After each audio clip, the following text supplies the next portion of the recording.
Welcome to Law and Drama Sports? Oh yeah, a new twist on your favorite salacious sports show. I'm Brendan Perna, former prison guard and body cavity search expert. Today, I've got several legal issues to break down that are trickling through the NFL. Everything from Baker Mayfield getting ready to sue his father to hidden sex tapes by an NFL corner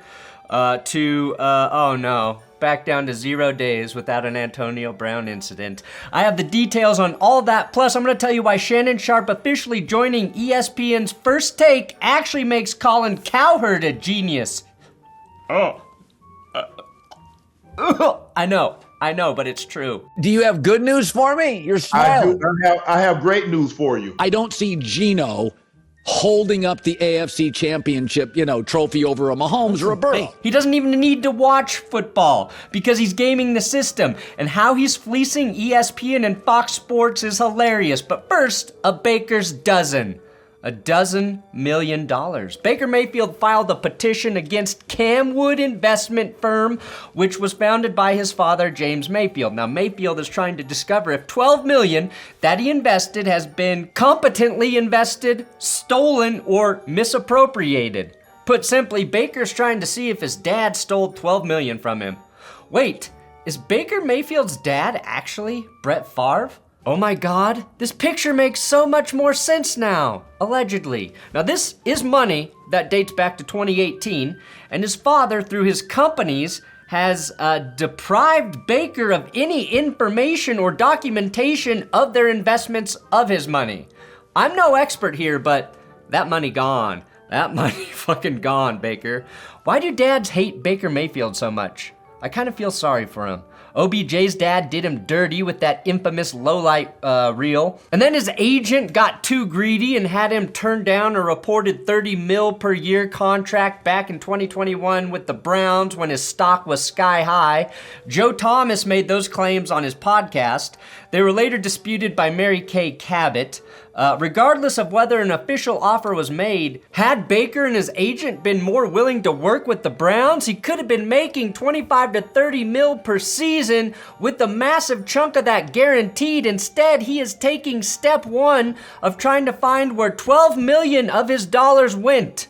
If this petition is not met openly, it could lead to a lawsuit filed by Baker against his own family. Something Aaron Rodgers has already said he can help him with. And we just hit the 4-year anniversary of Andrew Luck retiring. But I am going to retire. This is not an easy decision. Honestly, it's the hardest decision of my life. And nobody was more affected by his sudden departure than O.J. Simpson's fantasy football team. Andrew Luck, what did I do to you? You could have retired an hour and a half ago before I picked you in my fantasy picks. I mean, what did I do, Vic? I've been a fan of yours. Why would you do this to me? Come out of retirement. I'm just saying. At least some justice was finally served for OJ's, murders. Life in prison? No. But God just ruined your 2019 fantasy team, OJ. That's karma. Karma! If you want good karma, sleep, check out my friends at Bear Mattress. More on these crime reports after today's message from my sponsor, Bear. Let me invite you into my bedroom. Because I got a new mattress, sickos. My wife Jess and I just swapped out our old mattress for a Bear mattress. Help me! In short, Jess, she has some weird spine things going on, and she needed a mattress with better support for her back. So we went with Bear, which makes premium mattresses designed to upgrade your sleep, which makes every aspect of your life better, and the mattress is shipped right to your front door with free shipping. So you can take the Bear sleep quiz to match you with the perfect mattress. No pressure, you can't fail this quiz. That said, I did get an A+. And it's designed to match a mattress to your body type and sleep preferences. Jess was literally sleeping on the floor before we got our Bear mattress. Since then, she's been able to sleep through the night, unless our dumb cats wake us up.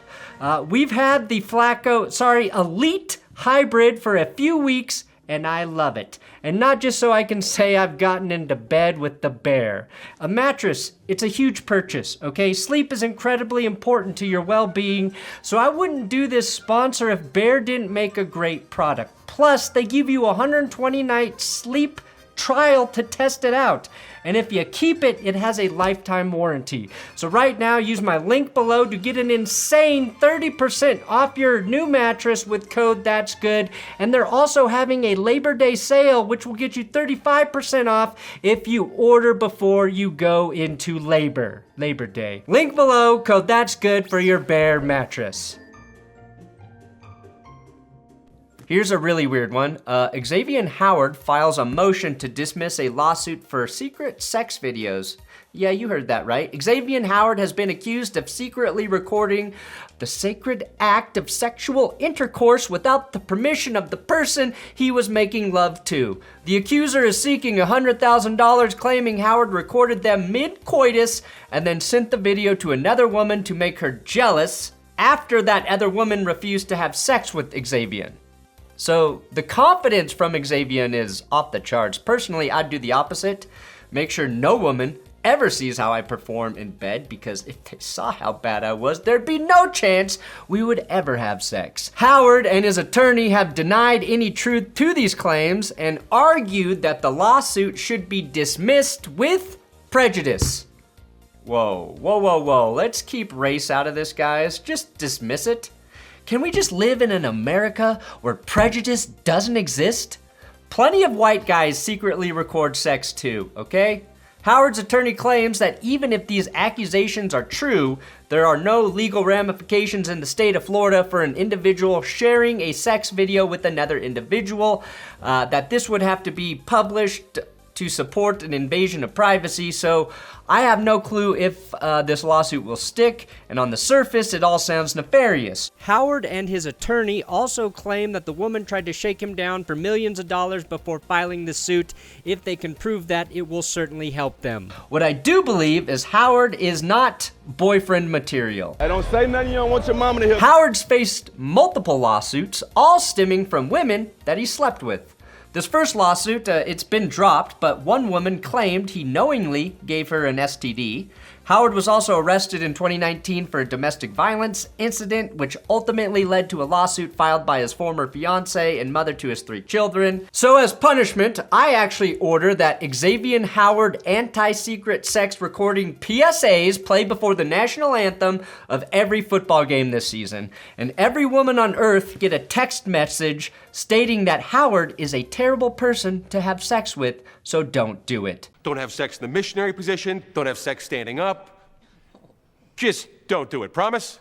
Now, this isn't illegal, but I really believe Will Levis should be in jail for signing a lifetime deal with Hellmann's Mayo and trying to normalize putting mayo in your coffee. Not every day that someone offers to compensate you in mayonnaise. I'm proud to officially announce that I've signed a lifetime supply of Hellmann's contract. I'd like to thank my mom, who introduced me to Hellmann's mayonnaise and started my love for the beautiful condiment that it is, as well as my high school lunch lady, Miss Lisa, who knew that extra mayonnaise meant extra mayonnaise. Hellmann's Mayo, you say? Well, I hope Will actually burns in hell, man. This is a sin. At least I know one NFL player that I will never let drink my coffee, Benchwarmer Brew, benchwarmerbrew.com. We got high quality coffee, we got mugs, we got it all. Check it out, benchwarmerbrew.com. Fuck off, Will Levis, you ain't ever getting this. All seriousness aside, because I really do hope Will Levis burns in hell, this shit is hilarious. And good for Levis. I respect that he's a weird dude, and I'm rooting for him to continue to make money. Even if every time I see him, the only thing I'll be able to think about is how he set the human race back 1,000 years with this disgusting act. Now, it wouldn't be football season without some Antonio Brown news. Now, police have been ordered to arrest Antonio Brown. Why? Why, you ask? Now, stop me if you've heard this before, but Antonio Brown is not paying his bills. Not paying dues got his Arena League team booted from their respective league a couple months ago, and now an arrest warrant has been issued because he refuses to pay child support. Again, honestly, I feel like our tax dollars if he's arrested, should be classified as child support. He is the ultimate child, and we're all supporting him. And he missed another $15,000 payment to his ex, something he's missed so many times that this is the second time a judge has ordered that the police arrest him. Now, he can pay the child support, which would call off the arrest, but then he'd have to dish out an extra $5,000 in attorney fees to make it go away. So just a horrible business decision on his part. But if AB starts making good decisions, then we should start to worry. That or if the Browns win the Super Bowl. Two big red flags for the human race. Shannon Sharpe is joining ESPN, and he trolled Skip Bayless in the best way possible. Before the ESPN news broke, Sharpe announced he will be partnering his podcast, Club Shay Shay, with Colin Cowherd's network, The Volume. So Sharpe first ditches Skip Bayless as a co-host, and now he partners his very successful podcast with Colin Cowherd, who, like Bayless, has his show on FS1. Furthermore, Sharpe made it official that he's joining Stephen A. Smith as his co-host on First Take on ESPN, the job that Skip Bayless used to have. Colin Cowherd has also been rumored to be possibly joining ESPN once his contract with FS1 is up in 2025. All while nobody seems to want to work full-time as a co-host with Skip Bayless. I'm better at life than you. Skip say less, right guys? There's not enough money on earth for anyone with any self-respect to say, yeah, I'll debate that clown 3 hours every day, 5 days a week. Literally, after announcing new co-hosts Richard Sherman, Keyshawn Johnson, and Michael Irvin, as they would be the rotating guests on Undisputed, news came out that Keyshawn Johnson had yet to be released from his ESPN contract. Therefore, he's not officially a rotating host for Skip's new show.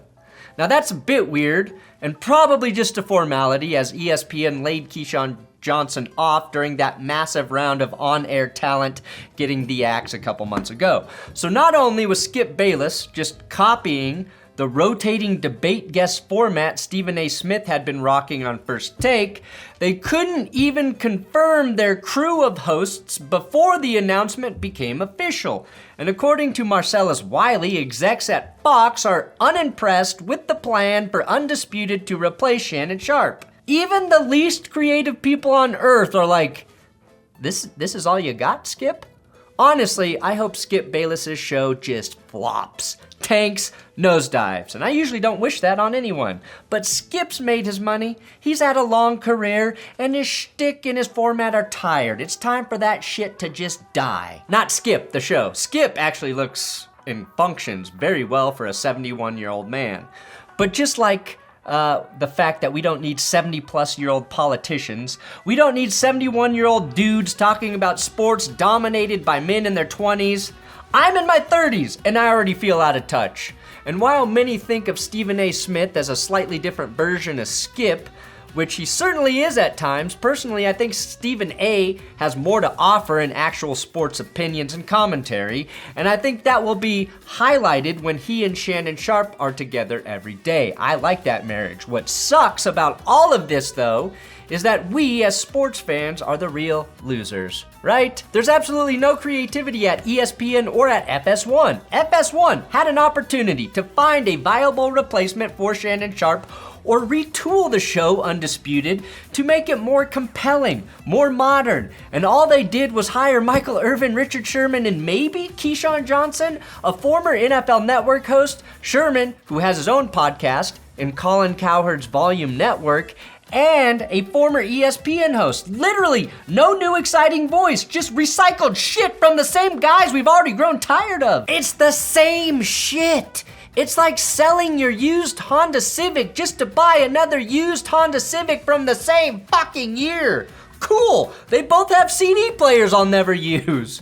And no offense to Keyshawn Johnson, but I don't care about his opinions. I'm not seeking him out. I love Michael Irvin in small doses, but nobody wants to see him sweating and yelling for 3 straight hours. In Russ, we trust! He might literally have a stroke. I'm worried about his well-being. All of this movement, just to give us fans flip-flop versions of the exact same show, is insulting. Now, Colin Cowherd may not know that Dwayne Haskins is dead. Baker Mayfield, Teddy Bridgewater, Dwayne Haskins, guys that are just not that it says can win Super Bowls. It can't. He may not know that Geno Smith plays in the NFC. I don't see Geno holding up the AFC Championship, trophy over a Mahomes or a Burrow. And why doesn't the coward sitting across from Cowherd ever correct him? Do neither of these guys know what the fuck is going on in football? You probably didn't see Nick Foles and Doug Peterson, right, winning a Super Bowl, 6-7 years ago? Well, was I saying Cowherd's a genius? Yeah, because he just inked Shannon Sharpe, right? Cowherd's podcast network, The Volume, generated 330 million downloads in 2022. And throwing Shannon Sharpe into that mix is going to make it even more competitive in the sports media market. His network, The Volume, is approaching a valuation of close to 100 million. Why on earth would ESPN dish out the money to Shannon Sharpe to simply be a host when they could have added Club Shay Shay into their ESPN podcast network? Why would they do that? Now maybe they are planning on bringing Cowherd back and then buying his pod network, absorbing it into ESPN, and that way they have it all. But for a company to not see both opportunities there seems incredibly short-sighted. Like they value Shannon Sharpe as a host, but not the podcast that he's built, and they let Cowherd take it? How is both ESPN and Fox cool with Colin Cowherd building a competitor to both of their sports entertainment platforms, all while Fox is paying him a salary, aka funding his endeavor? The Volume now has Shannon Sharpe's Club Shay Shay and Richard Sherman's podcast, so Colin is making money from both a Fox employee and an ESPN employee while siphoning former execs from both companies to run The Volume. I hate to say it, but I respect that business move by Cowherd. And that's what makes him the biggest winner in all of this. Thanks for watching That's Good Sports, Law and Drama. Please subscribe here on YouTube, and please share this video with the judge.